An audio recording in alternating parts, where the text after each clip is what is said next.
It barely even fazed me now, the way their apprehension clouded over into bemusement once I unzipped my black Patagonia backpack to pull out a hefty water bottle, embellished with shrill exhortations to hydrate in 2-hour increments.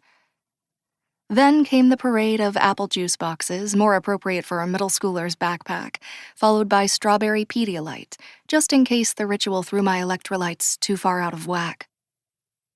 And as a last resort, those miniature liquor nips you found tucked away in hotel room minibars like guilty secrets. Those didn't exactly help with the thirst, but with some of the nastier specimens I came across, nothing burned away the shitty aftertaste quite like a slug of wild turkey tossed back sharp. But today, the client's unusual composure was throwing me.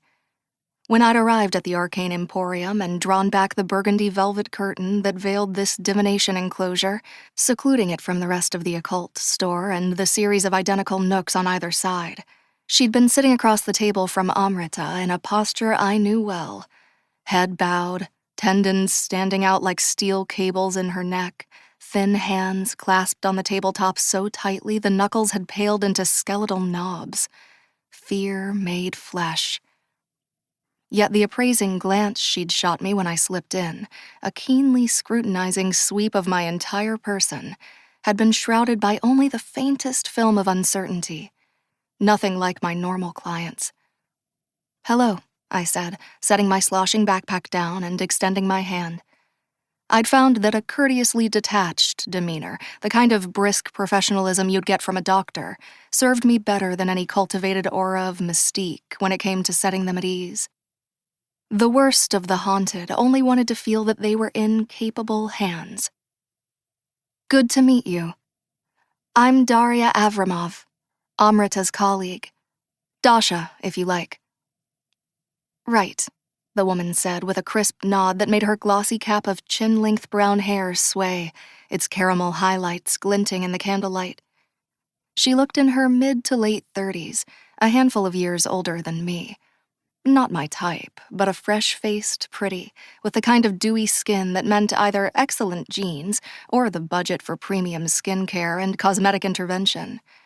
Her handshake was cool but surprisingly firm. I was accustomed to a much clammier and more tremulous greeting experience. The specialist. I'm Emily Dumel, but just Emily's fine."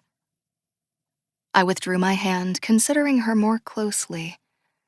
Anyone who required my niche services tended to show up beside themselves with terror, and unsure of whether they should be more afraid of whatever it was that plagued them or of me, yon fearsome exorcist witch.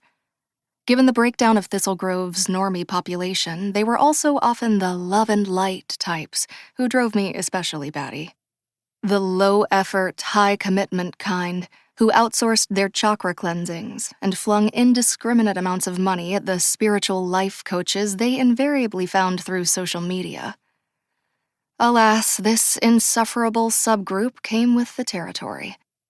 Many Thistle Grove transplants were drawn here by the allure of living in a town steeped in witchy history, as if the act of paying property taxes in a place ostensibly founded by 4 witch families might awaken some dormant psychic talents of their own. Even the Arcane Emporium's signature herb and incense scent wasn't enough to mask the patchouli they seemed to emanate aspirationally rather than physically. The irony of it was, when something sly and eldritch did come creeping in at their open-ended invitation, it often turned out that these were definitely not the vibes they'd been looking for. That was when they came running to Avramov diviners at the Arcane Emporium, the only game in town that cut their teeth on shadows, specialized in dealing with manifestations from the other side of the veil.